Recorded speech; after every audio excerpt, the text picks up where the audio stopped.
Good morning, everyone. This is the day that the Lord has made, so let us rejoice and be glad in it. And every day we have so much to rejoice, and I'm so glad to be here with you today. My name is Richard Mirage, and I'm the lead minister at Unity of Phoenix. Welcome, everyone. And my name is Jimmy Scott. I'm the pastoral care minister here at Unity of Phoenix, and my pleasure to welcome you here as well.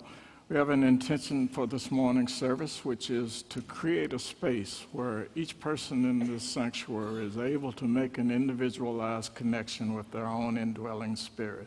And beyond that, to also make a connection with sentient beings all over the planet. So this is our task this morning, and you are a large part of it.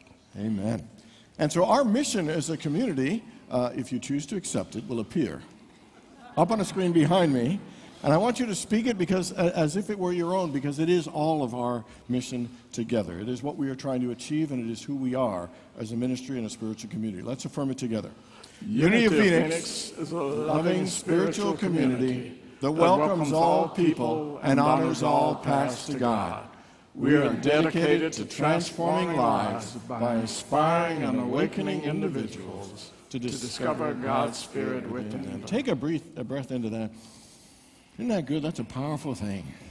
If you have your cell phone with you this morning, I want to encourage you to either place that on silence or vibrate, and Boston will lead us in our meditational song.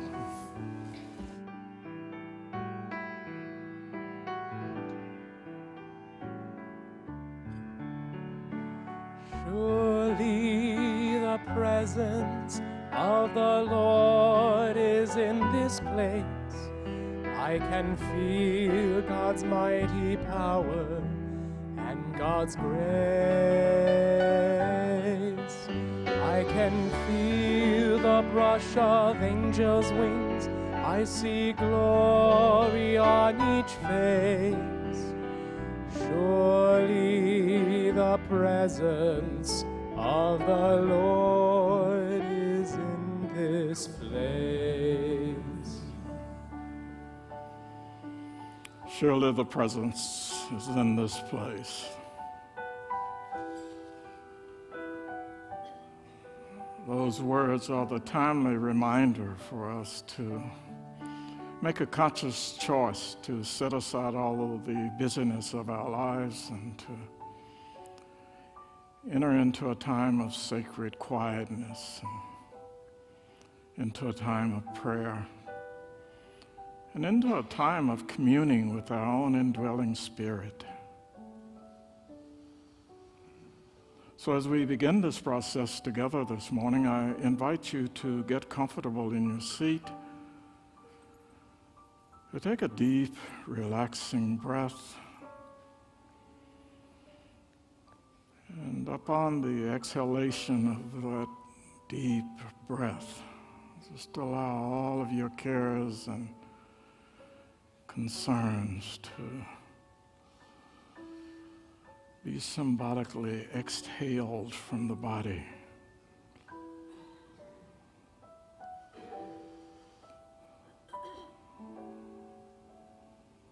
And it's also time to begin a conscious process of slowing the mind down. Just forgetting about responsibilities and forgetting about duties and forgetting about activities. And just being present to this now moment and being present to yourself.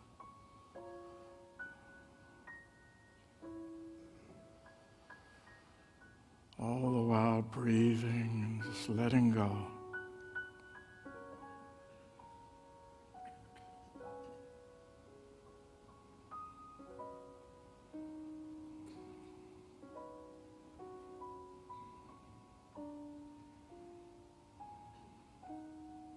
There is a tremendous amount of power in a quiet mind. A quiet mind enables us to not only regenerate and reinvigorate ourselves physically, but mentally and spiritually as well.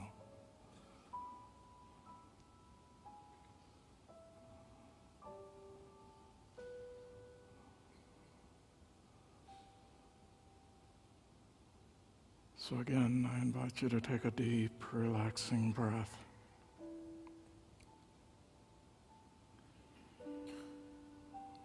And for the next few moments, just imagine yourself in a quiet place.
In the quietness, not only is there a peacefulness that surpasses all understanding, there is also healing. There's also inspiration. And there's a deeper understanding of our connection to that great universal spirit that we call God. A deeper understanding of our connection to one another. And what a blessed privilege that is. So we give thanks today in the name and through the nature of the living Spirit of the Christ. And so it is. And amen.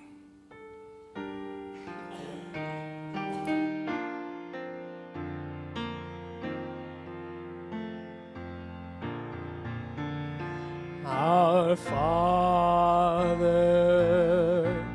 who art in heaven, hallowed be thy name.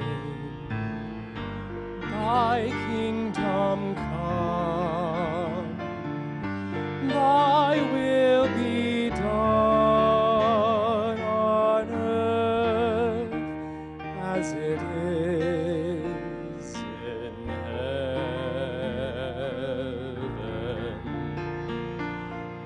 Give us this day our daily bread, and forgive us our debt as we forgive our debtors.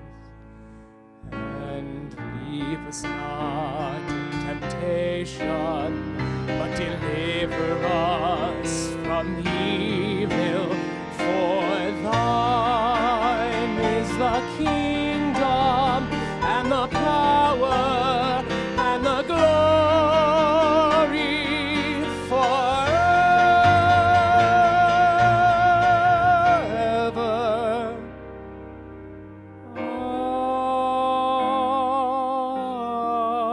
Amen.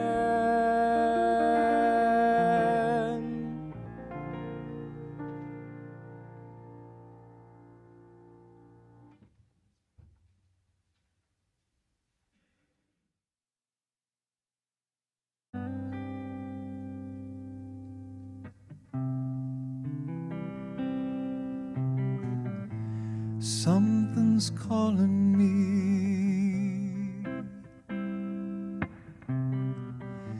Something's calling me.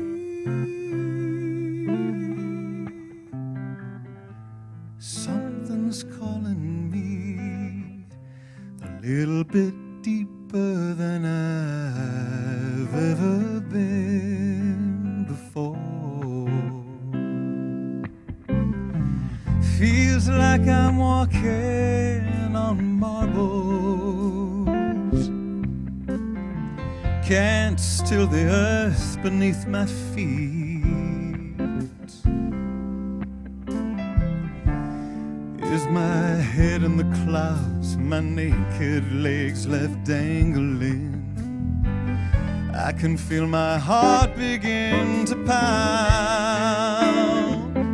Everybody said something's calling me a little bit deeper than I've ever been before.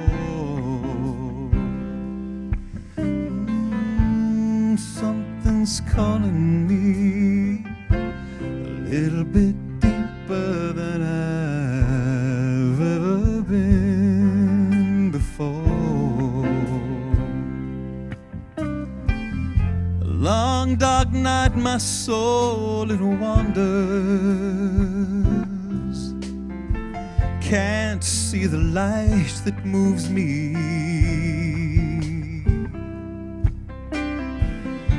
God is everything and everywhere that I belong. Spirit gently wakes me from my sleep. Something's calling me a little bit deeper than I've ever been before. Something's calling me a little bit deeper than I've ever been before. Oh Lord, oh Lord, take me deeper than I've ever been before.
Compassion's calling me a little bit deeper than I've ever been before. My faith keeps calling me a little bit deeper than I've ever been before. Peace is calling me a little bit deeper than I've ever been before.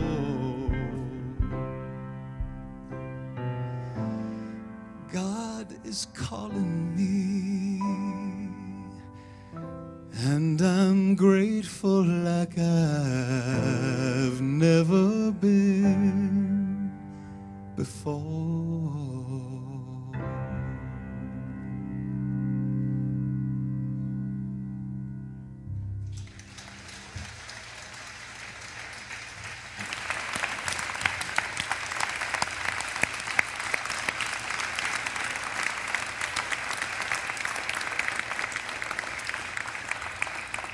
Wasn't that sweet? Morning again, everyone. And welcome to everybody who watches us online. Special shout out to Lisa, who watches us in South Dakota. Thanks for the email, and glad you're with us, Lisa. Appreciate it. So how many people in here have ever had a problem or a situation in your life where you just didn't know what to do? Anybody have anything you just didn't know what to do? How many people have ever had a situation or a time in your life where you didn't really know what you wanted? You didn't know. Anybody ever have a hard time making a decision? Should I do this? Should I do that? Should I eat this? Should I eat that? Should I wear this? Should I wear that? Any indecisive people in the house? Okay, I've had times like that. You know, there's a great former baseball player and manager named Yogi Berra. Everybody's heard of Yogi Berra, right? And almost as famous for his baseball, he was famous for these silly sayings and things he didn't always get right. They call them yogiisms, you know, like obvious things like, it ain't over till it's over. But here's some of my favorites. Baseball is 90% mental. The other half is physical. And I love this one. I never blame myself for not hitting. I just blame the bat. And if it keeps up, I change bats. After all, if I know it isn't my fault that I'm not hitting, how can I get mad at myself? There is almost some logic in that one. If you come to a fork in the road, take it. A nickel ain't worth a dime anymore. Always go to other people's funerals. Otherwise, they won't come to yours. But here's the one I wanted to get to. Here's my favorite. He said, if you don't know where you're going, you'll probably end up someplace else. And that's a very profound statement because in many ways, many of us don't always know where we're going. Many of us always don't know what we want. You know, we don't always know who we want to become or what we want to achieve or what we want to attract or experience or create or feel. And I would say one of the biggest reasons many of us struggle in our lives and have difficulty feeling happy and fulfilled is because many of us don't know what we want. And it's funny, in little ways we almost train ourselves to practice and believe that we don't know what we want. What do you want to eat? I don't know. What movie would you like to see? I don't care. You know? What do you want to do? I don't know. Why'd you do that? I don't know. Tell me about your feelings. Well, you know, what are you feeling? I don't know. And it sounds a little bit silly, but we get into a place of saying, I don't know, so often that we start believing that we really don't know. That we don't know what we want. We don't know what to do. You know, and we start to get into a place where we live feeling uncertain and unsure about everything. Uncertain and unsure that life will get better. We begin to feel, you know, like helpless. We begin to feel hopeless. We begin to feel like victims who have no say over their lives. We begin to believe that we're powerless. We don't know. And the truth is, we are not powerless. God has given every single one of us amazing powers, an amazing power that can lift us out of our hopelessness, to help us rise out of any negative condition and move our lives forward to greater things. But we don't always use this amazing power. We don't always use this incredible gift. And it is the power to dream, the power to see something greater than you're currently experiencing. It is the power to create a picture of something in the future that you'd like to have or become or attract. It is about visualizing and having a vision of some greater life that you want to experience or create.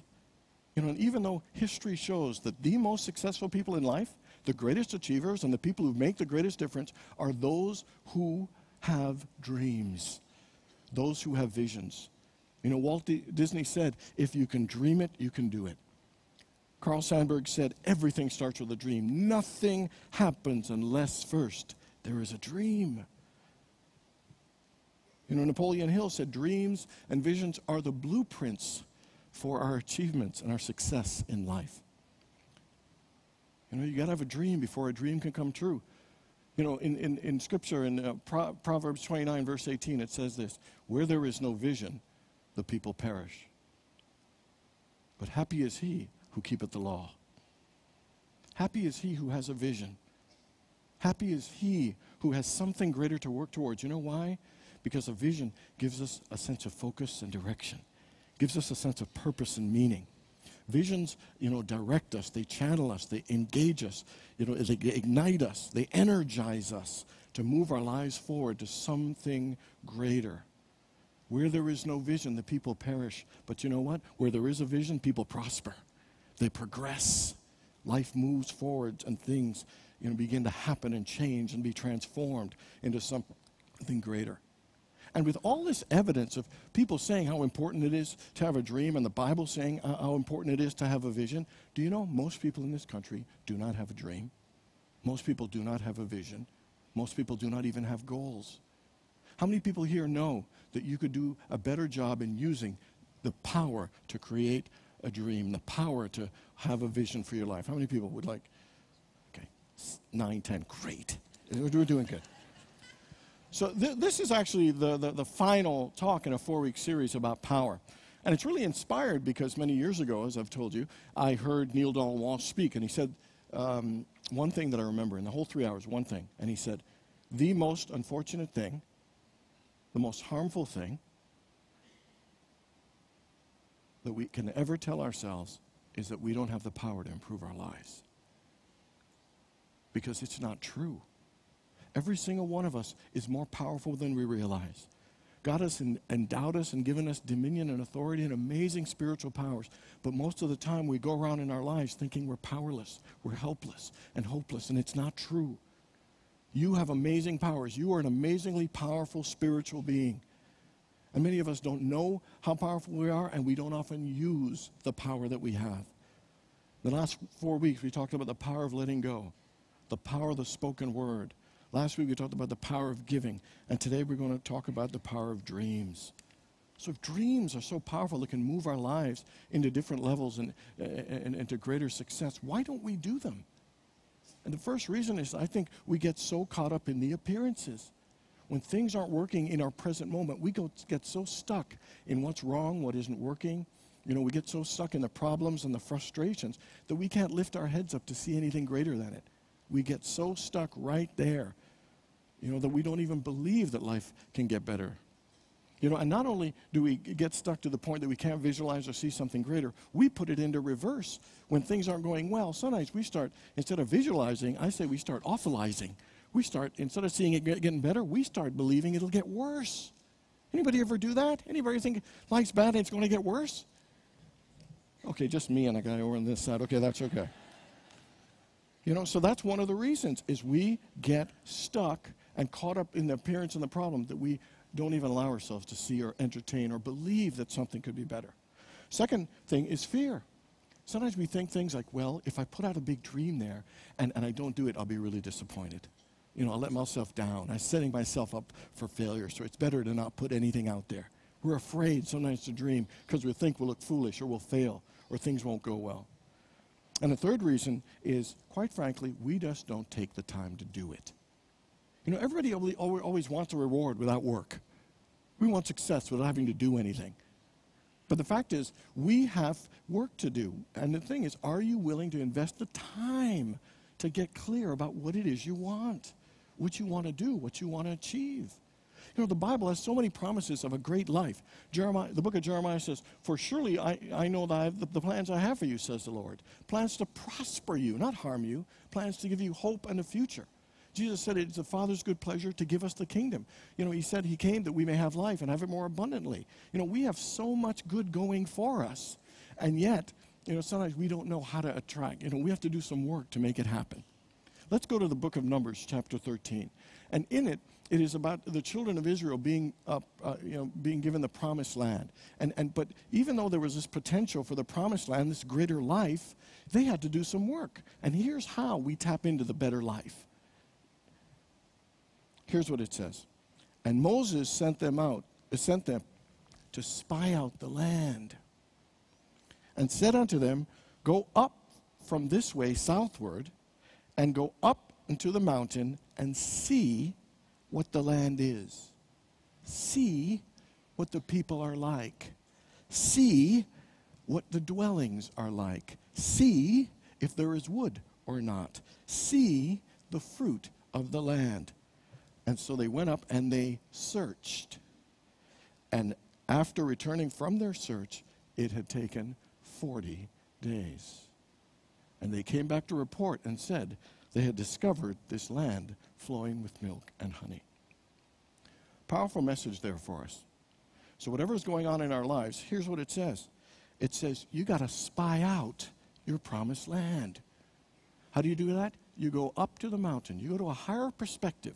Not get caught up in the problem. Go to a higher perspective and see what your life will look like. See what the people are like. See what the relationships you'd like to look like. See what the work would look like. See what kind of life and how you want to live and how you want to experience it. You got to see it. You got to hold a vision and an idea of something greater that you want to attract or experience in your life. And I love what it says. So it says go up, see, and then it says search, which is about going a little deeper. It's searching your heart. It's being still and listening to what your soul is calling you to fulfill or to accomplish or to share. It is getting quiet, to listen to your heart in what you're supposed to do and what you're here to create and what you would like to experience. And notice it said it takes 40 days. It took 40 days. 40 days represents a period of time. You remember 40 days of fasting, 40 days of fast? It represents a time to get clarity and understanding to allow a deeper transformation to take place. See, sometimes we're in a rush. We want it, and we want it now.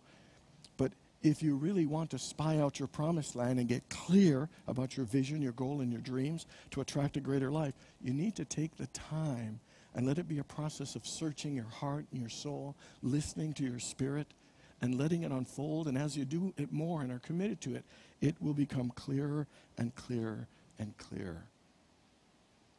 That no matter this power, we have a power that no matter how your situation is right now, you have the ability to go to a higher place, spy out and see the kind of life you want to have, and search it out deeply until it really becomes something that you believe, something you see, something you feel, something you desire.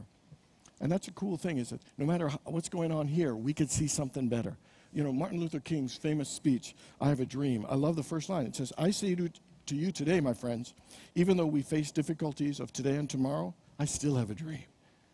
I have a dream that this will be a land of equality. I dream that the places where there is injustice, there will be justice. Places where there is oppression, there will be freedom.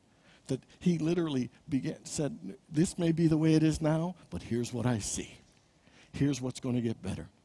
So I ask you, think of a situation in your life that isn't going as well as you'd like. How are you seeing it?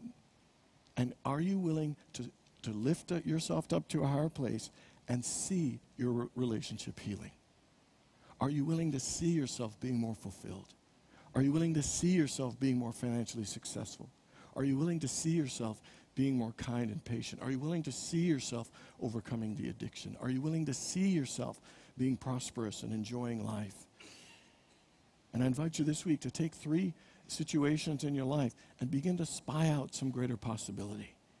See it with clarity. Write it down and begin to see it, begin to feel it, begin to believe it. Because God has given you this amazing power. You know, one thing about the greatest things about our dreams, that dreams, help create and they help shape the kind of lives that we want to have. They help direct our creative energy, and it really channels our energy. It channels our ability. It motivates us. It drives us. It lifts us to a higher place. It is powerful. The question is, are you willing to take the time to get clear about the picture and the dream and the vision for your life? I found an interesting quote, and it says this: expect great things from God and attempt great things for God. Expect great things from yourself and attempt great things for yourself. Sometimes in our lives, we tend to play small. We tend to get so scared that if I fail or if I make a mistake or if I do that, things won't work well. And so many of us play small in our lives. And every time we say things like, I don't know, at some level, I think we don't want to know. At some level, I think we're afraid That what we might be asked to do and called here to do might be bigger than we think we can do it. That it might frighten us. And some level, we don't want to know. You know, some people, they don't want to go to the doctor because they just don't want to know. I think in many ways, we sometimes saying, I don't know means I don't want to know. I don't know means I don't want to do the hard work. And I think that's what stops us sometimes from actually hearing the voice and being clear about what's ours. Is because at some level we're afraid and we are playing a little smaller than we should play. You know, in Scripture, when it says be fruitful and multiply, it's not just talking about procreation. It's to be fruitful and multiply your faith. Be fruitful and multiply your love. Be fruitful and multiply your joy. Be fruitful and multiply your good deeds. And for us to be fruitful and multiply means we need to expand beyond what we see ourselves as right now. We need to expand into something greater. We need to grow. We need to stretch beyond our current limits. You know, Richard Rogers says, if your goal doesn't scare you, then it ain't big enough. Because we are here to stretch and expand. The word heaven actually means to expand. We are here to be fruitful and multiply. I love what David Blunt says. He says, if you think little and believe little and pray little and expect little, you'll receive little. But if you think big and believe big and pray big and expect big, you will receive big. God's plans for us are big, but God can only meet us at the level of our own expectations. I believe that the life, that our soul, that spirit is calling us to a higher level, to be more than we've allowed ourselves to ever be, to be a greater leader, to be a greater partner, a greater parent, you know, to be a greater success. In whatever it is we are here to do, to share the gifts that we are here to share, that we haven't allowed ourselves to share it. And that will scare us. That will stretch us. That will test us and push us. But it is a part of the process to stir up and discover the gifts of God in us, to let them come forth and shine through. Life is calling you. The question is, are you willing to listen? Are you ready to grow and expand into a greater version of yourself? You know, I love the story of the children of Israel when they're at the Red Sea. So they've gotten out of bondage in Egypt, and they're at the Red Sea, and it's kind of blocked, and Pharaoh's men are coming after them. And so they're there, they're scared, they're frightened, thinking, you know, and the Egyptians almost represent pulling us back to our old ways. And these guys are scared, thinking there's no way, this ain't going to happen. And I love it what Moses does, two things. He said, stand firm and see the deliverance that God will give you today. For the Egyptians that you see, the things that are holding you back and the problems that you're afraid of, that you see today, you will not see tomorrow. And so he says, stand firm. Be committed and courageous in the work that you're here to do. And then you know what the next thing is after he says stand firm? Do you know when the Red Sea parted? Do you know what happened first? Okay, I'd like to tell you. Here's what it done. They had to put their foot in the water first. Isn't that interesting? They had to step out in faith. They had to put some action to it. They didn't know what was going to happen, but it was only till they were committed enough to do something and put their foot in the water, that's when the sea began to part. And sometimes in life, we don't have all the answers. That is why we have faith, is that when you are committed and you move forward, the seas will part. Things will open. The answer will be revealed. Things will begin to fall in place. I really believe when you're committed, you will find a way. And if you're not committed, you will find an excuse that'll make you feel better about not doing it. Here's what George Bernard Shaw said. People are always blaming their circumstances for what they are.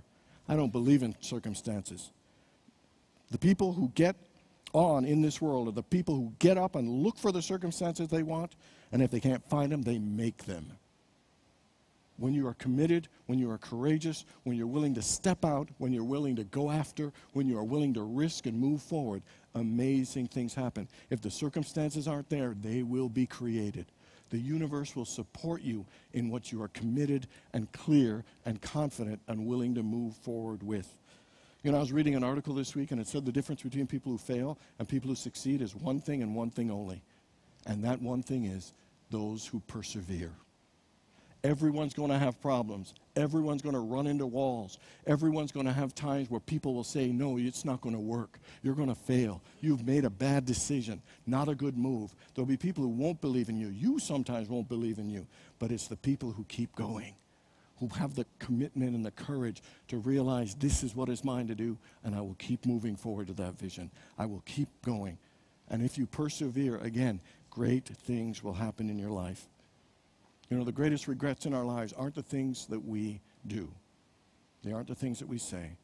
The greatest regrets in life are the things that we don't do and the things we don't say. The things we wish we had done, the things we wished we had said. And the message here is don't regret. Do the thing. Go after it. And I guarantee you, when you're committed and clear, the seas will part for you. The answer will come. The people will be attracted. Because I truly believe if you work on your dream will work on you. If you work on your plan will work on you. Whatever you build will build you. And you will be amazed at the individual you grow into. Dreams aren't just about achieving things. It's about becoming more than we thought we could be. George Bernard Shaw again, fabulous quote I love. To take this a little deeper, he says, "The true joy of life, the being used up for a purpose recognized by yourself as a mighty one. Being a force of nature instead of feverish, selfish little clod of ailments and grievances complaining that the world will not devote itself to making you happy. I am of the opinion that my life belongs to the community, and as long as I live, it is my privilege to do for it whatever I can. I want to be thoroughly used up when I die, for the harder I work, the more I live. Life is no brief candle to me. It is a sort of splendid torch which I have got a hold of for a moment, and I will make it burn as brightly as possible before handing it on to future generations." It's powerful. He's saying that our lives isn't our lives are here for everybody. And that we are here to take the torch in our hand, to live the best that we can be, to follow our dreams, because it isn't just here to bless us, it is here to leave a legacy to bless other people, to inspire other people, to lift other people. You know, when I look at quotes, I don't just look at a quote, I go research the person who said the quote, because there is something powerful about that.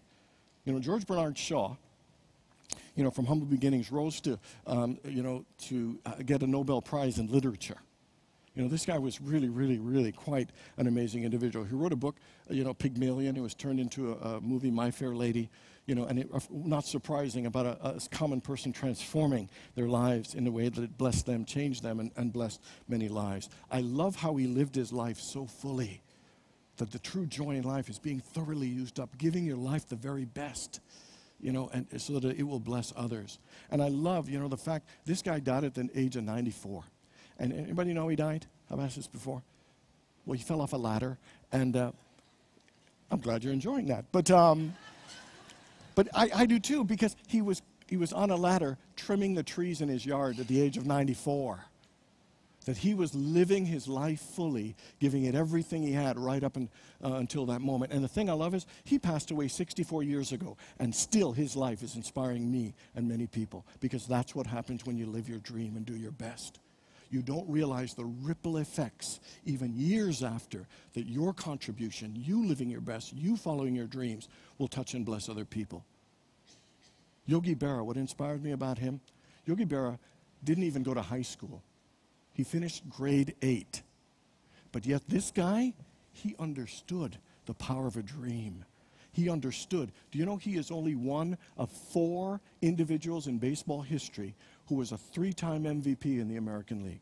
He is one of only 7 managers ever to manage both an American and a National League team to the World Series. As a player, as a coach, and as a manager, he went to 21 World Series, winning 13 of them, considered one of the greatest catchers of all time. He may not have had an education, but he understood the principle and the power of a dream.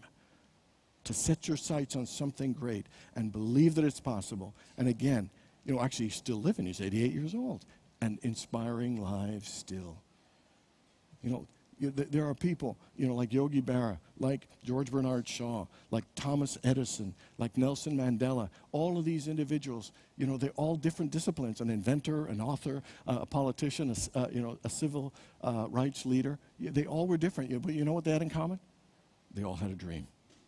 Their lives were elevated, and they changed and touched the world because they were committed, because they believed, and because they used the power of a dream.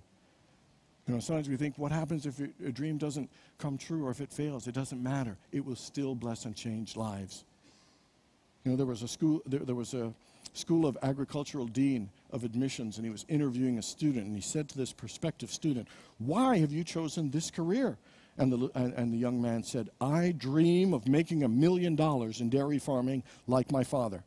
And the dean, very impressed, said, "Your father made $1 million in dairy farming?" And the young man said, "No, but he always dreamed of it."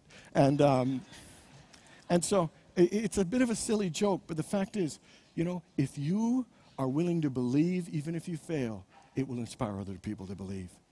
If you are willing to try and put yourself out there, even if you fail, you know what? It will inspire other people to try. If you are willing to go forth to be great at something, it will give other people the desire to be great, to achieve, to risk, to try, to become more. Even if you fail and don't reach it, you will still be transformed, and lives will be touched, and the world will be a better place. Last quote, George Bernard Shaw. Some people see things as they are and ask why. Other people dream of how things could be and ask why not. Sometimes we all feel powerless. Sometimes we all feel like life won't get better. But regardless of what your circumstances are, why not take a few moments to see a better picture for your life? Why not see yourself succeeding? Why not seeing yourself becoming greater than you've ever allowed to be? Why not visualize and see a relationship that's fulfilling and a life that's balanced and that's incredible? Why not? Why not make a commitment to put your foot in the water and step forward and have the courage to become all you are here to be? Why not? I mean, why not leave an incredible legacy that will not only touch and change lives now, but will touch and change lives even beyond your own understanding? Why not? You have more power than you realize. You can create, attract, and achieve so many great things, but the question is, are you willing to use the power to dream? God bless you all.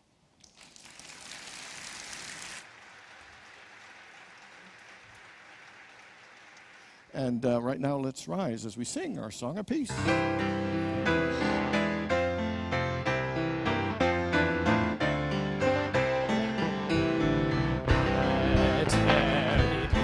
On earth, and let it begin with me. Let there be peace on earth, the peace that was meant to be, with God as creator, family all are we. Let us walk with each other in perfect harmony.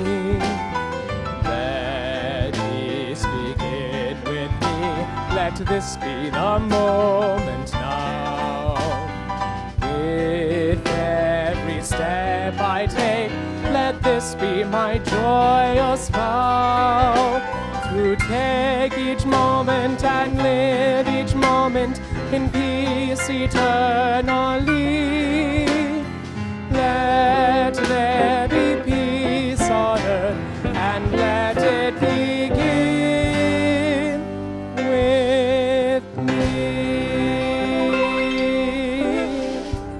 Slowly and intentionally, our prayer protection. The light of God surrounds us.